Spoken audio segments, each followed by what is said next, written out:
vai começar entendendo um pouquinho o conceito de arte, né? Então, a gente não pode entrar numa parte da arte, porque ela abrange muitas coisas, né? Cinema, escultura, pintura, né? Os nossos desenhos que a gente faz aqui são arte, a gente tem que respeitar a arte do colega, né? Cada vez que a gente faz, uma pista que a gente faz, para nós tem um significado. Então a gente nunca pode olhar a arte de alguém e dizer, nossa, horrorosa. Não, a gente tem que entender que aqui o coleguinha fez com amor, colocou sentimento dentro daquilo ali e para ele tem um significado. Então a gente tem que trabalhar aí o respeito, tá bom? Então qual é o conceito de arte? Arte é tudo aquilo que transcende a sua função original. Porque a arte, sim, porque, por exemplo, por que a diferença, por exemplo, é culinária? Por que a culinária não é arte? Não é. Porque, aliás, melhor a pergunta, quando a culinária se transforma em arte? Calma,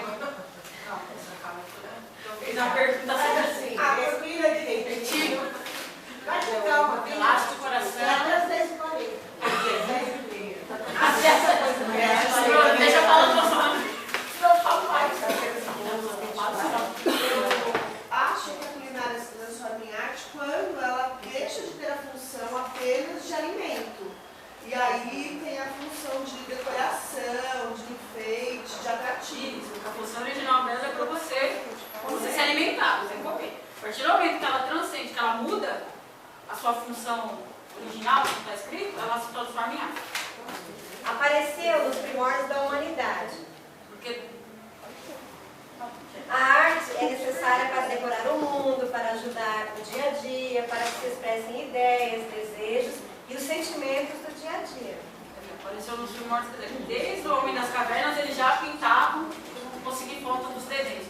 Eles pintavam, tudo aconteceu com eles, pintavam nas paredes. E até hoje, dependendo do lugar que você vai, lá tem o desenho que eles fizeram para registrar.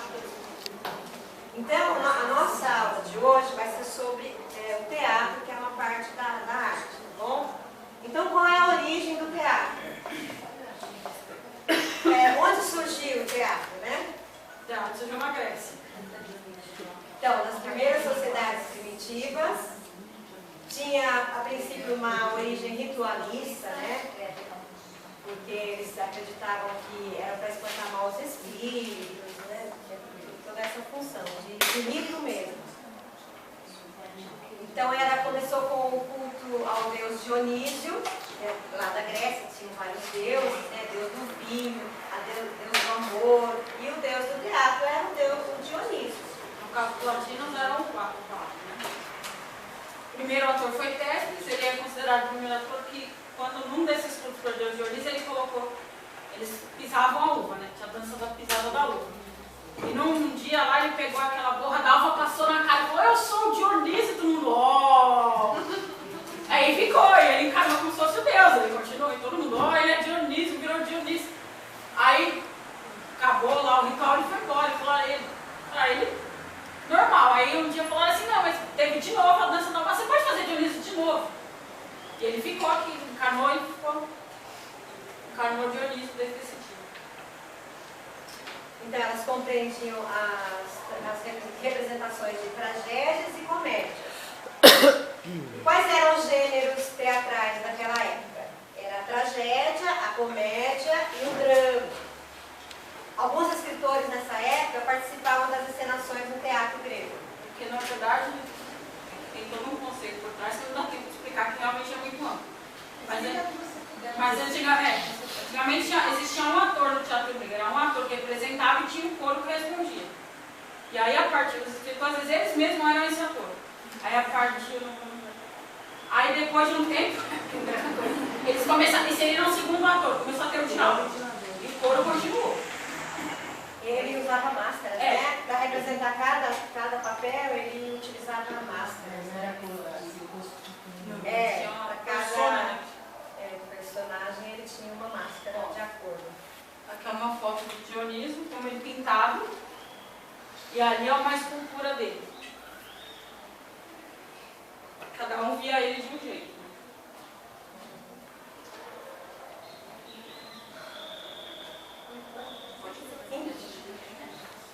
Influenciado pelos gregos, Nomes importantes do teatro, Cláudio, Terence, não possuía teatro fixo, pois eram erigidas tendas com capacidade para 40 mil espectadores. 40 espectadores.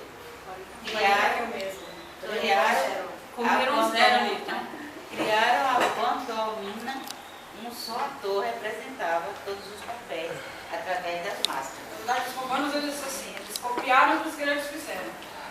Eles adaptaram. Cláudio e Terence são dois autores, se não me engano, os dois são de comédia. E aí não tinha teatro fixo, porque não tinha. A Grécia ainda tinha, teatro ainda era um círculo na Grécia e tal. Roma não tinha esse hábito do teatro. Eles tinham tendas que cabiam muita gente. A pantomima é a questão que ela falou do. Também em Roma eles continuaram com a tradição. O autor vinha e colocava máscara para representar. Esse é Baco, Dionísio para os romanos. Cada um tem.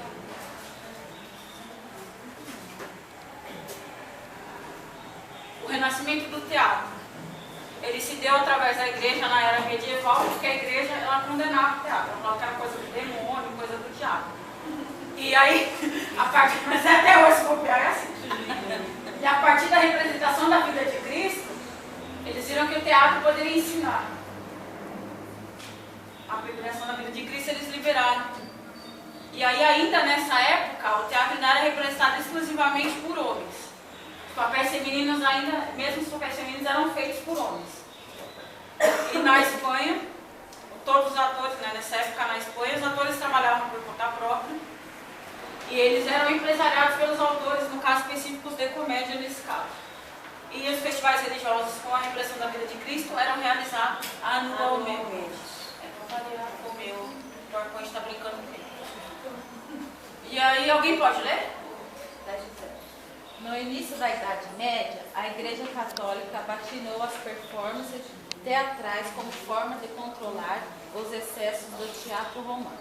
De qualquer modo, o teatro romano se encontrava em declínio por causa das condições políticas e econômicas desfavoráveis à indústria de entretenimento que havia florescido durante o Império Romano.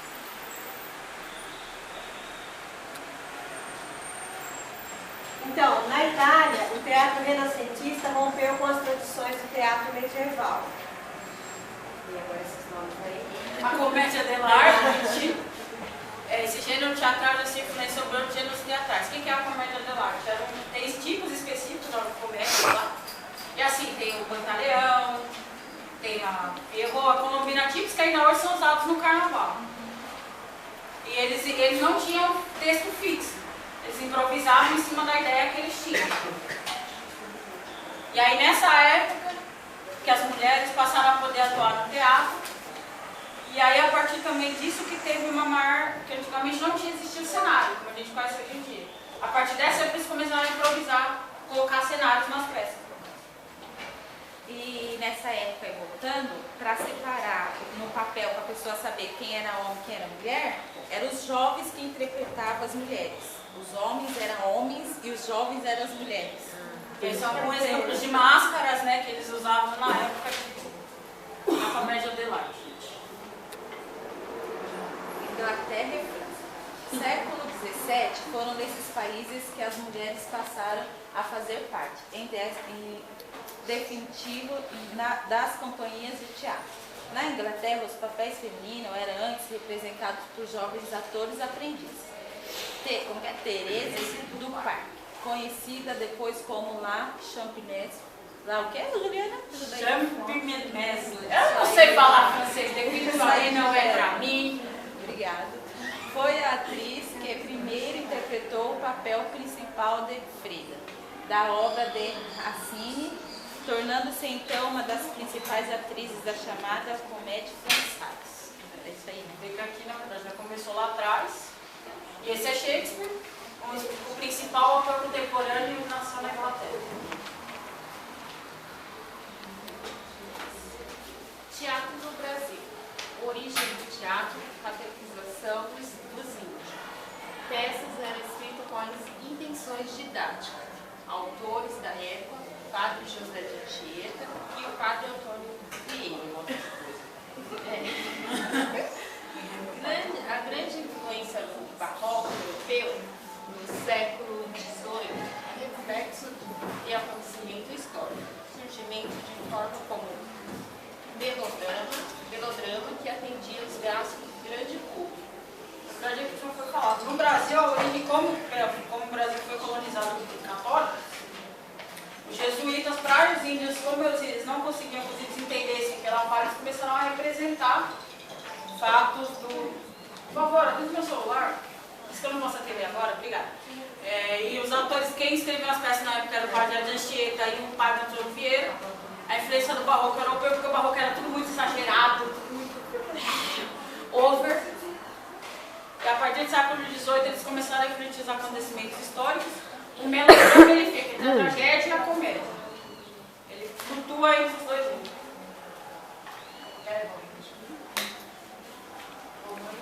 Esse é o teatro municipal.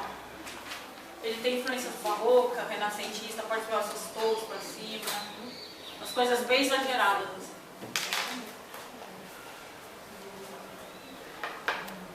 As evoluções no teatro. No século XIX, as inovações cênicas e infraestruturais do teatro tiveram prosseguimento. O Teatro Bull, de Nova York, já utilizava os recursos do elevador hidráulico.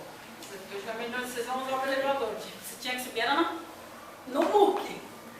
Quando inventaram o elevador hidráulico, o Teatro Bull, de Nova York, foi um dos primeiros que usou. Os recursos de iluminação também passaram por muitas inovações e experimentações com o advento da luz a gás. Antigamente ela só existia luz ao vela, não existia luz a gás e luz elétrica.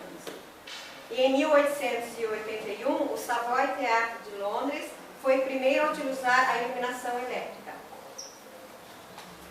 Essa é uma das fotos do Teatro de Nova York.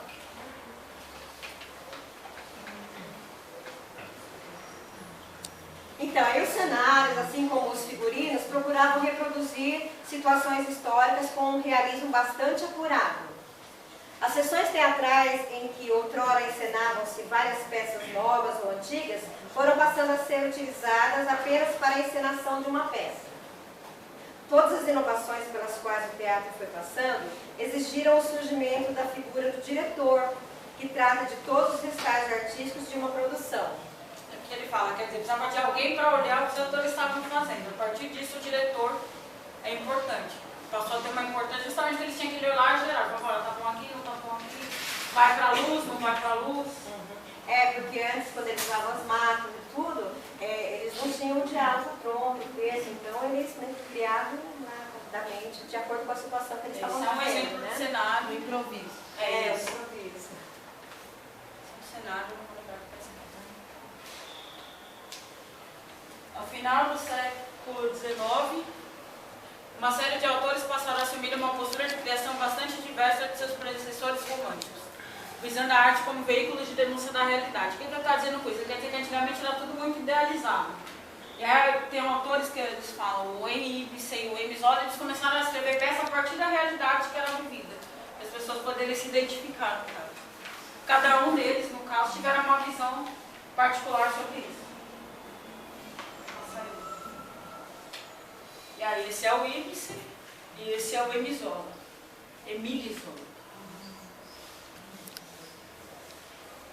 O teatro do século XX caracteriza-se pelo ecletismo e pela grande quebra de antigas tradições.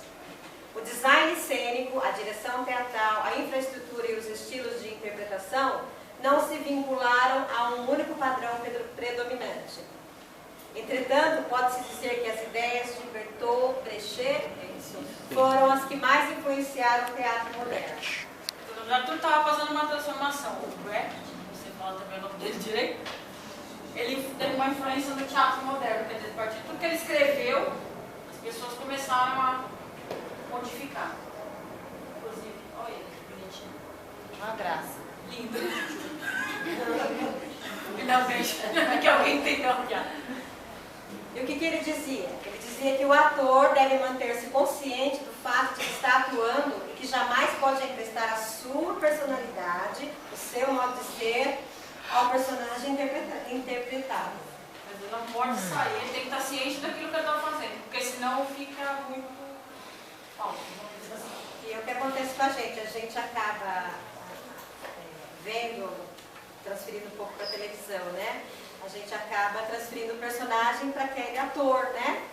Muitos deles dão entrevista. Ai, eu sofro muito por causa do meu personagem, que as pessoas confundem o meu personagem comigo. Então, isso o ator tem que ter consciência que ele não pode fazer. A peça em si, por sua vez, assim como a mensagem social nela contida, deveria ser o supremo objeto de interesse.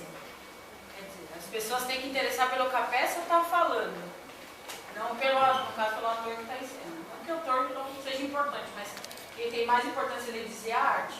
Su, você falar agora dessa questão da peça em si, né? Eu lembro que eu fui assistir 2 peças teatrais assim, maravilhosas no teatro na igreja, lá no shopping de Caneta.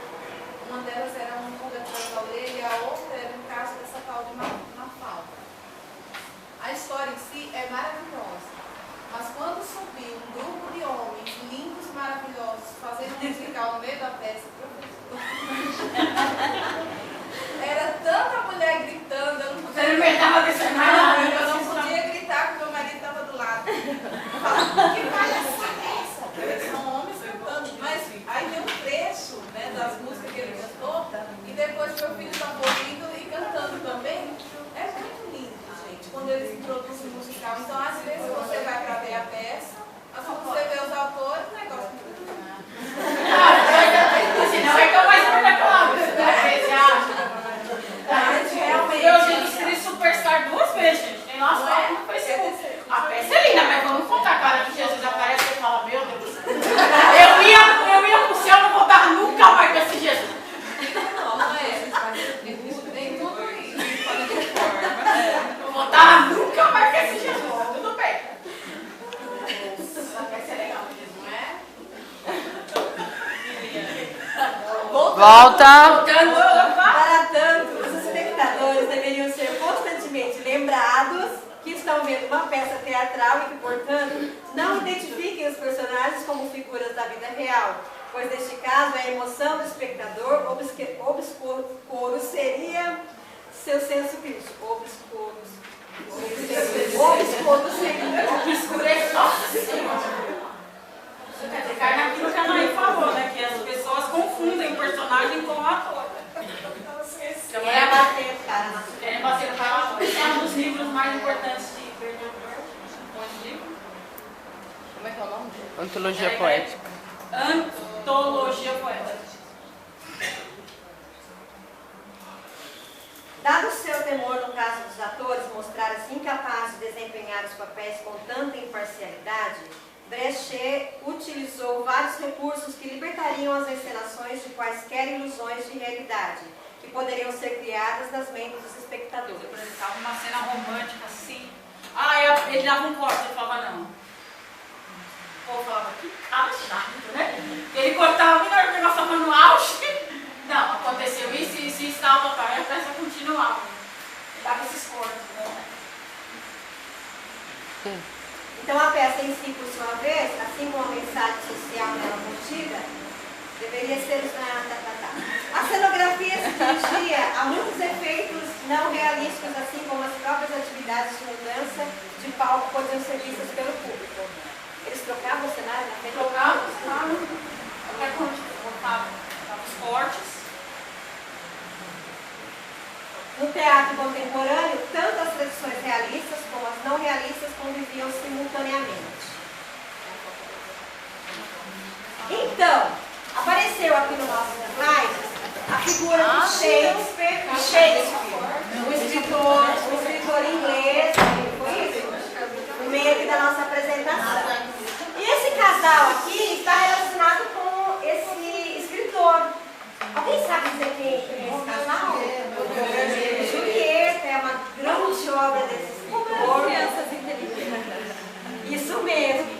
E então, naquela época, quando ele escreveu, foi um drama muito grande, né? E que emocionou. Foram criados vários filmes com essa história, né? No final, um pouco trágico. Mas vamos trazer agora para a nossa época, né? O que será que aconteceria se eles aparecessem aqui hoje para nós? Como vocês acham que eles seriam?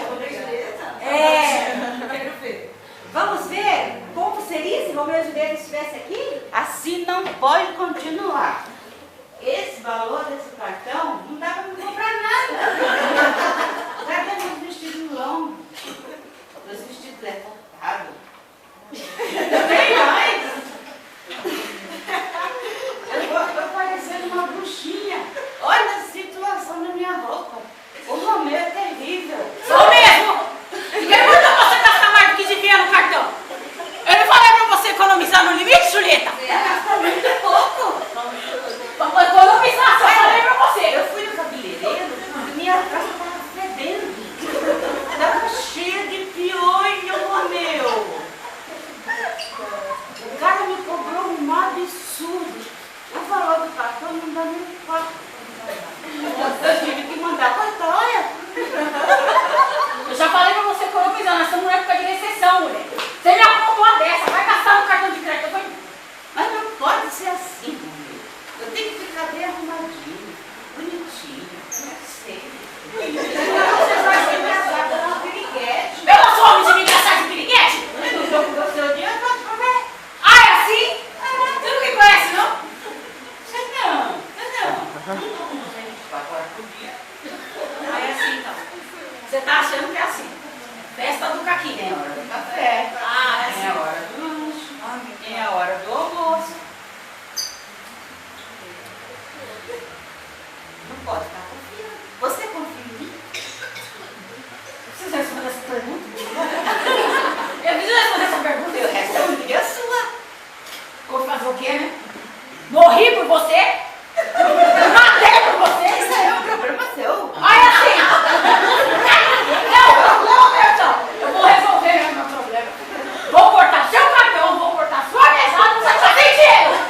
Ah, não, meu, isso não.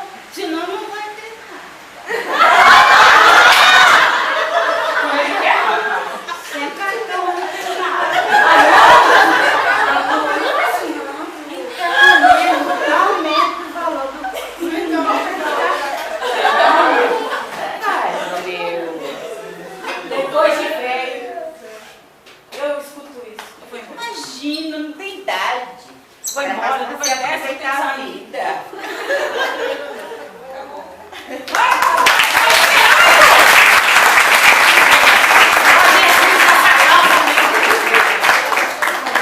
Depois de velho eu mereço. Ô meu, aumenta o cartão que ela diminui a calcinha. Isso! Aí eu falo, você já tá sabendo, vai ela me Sei, então você já combinou com a colega. Tem cara. Pode ter uma hora, gente. Ai, o valor do cartão. Acabou? Bernadette, você tem que fazer teatro.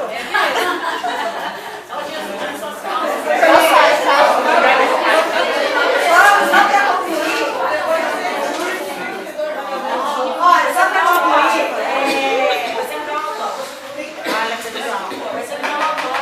ah, tá. Só para concluir, então, aqui a gente passou um conteúdo, né? E para nós, então, enquanto educadores, dá muito bem para trabalhar essa questão do teatro com os nossos alunos. Né? Aqui nessa revista Nova Escola tem um artigo que fala justamente sobre isso e traz várias sugestões para trazer, que o professor traga vários textos, peça para os alunos montarem peças teatrais em cima de crônicas, de poemas. Então, tem uma grande variedade de atividades que a gente pode realizar dentro desse tema com os nossos alunos, tá bom? Parabéns.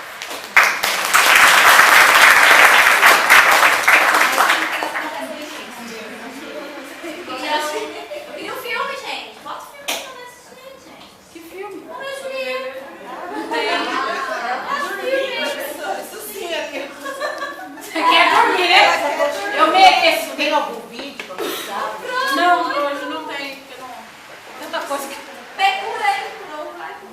Você tá querendo dormir, é isso? Eu saio lá do Hades, falando na Grécia, né? Retomando a Grécia, a aula de TV. Eu saio lá do Hades, do Reino dos Mortos, pra vir escutar isso. Meu Deus do céu, Julieta, onde você é? Ai, gente. Vai, gente, falando.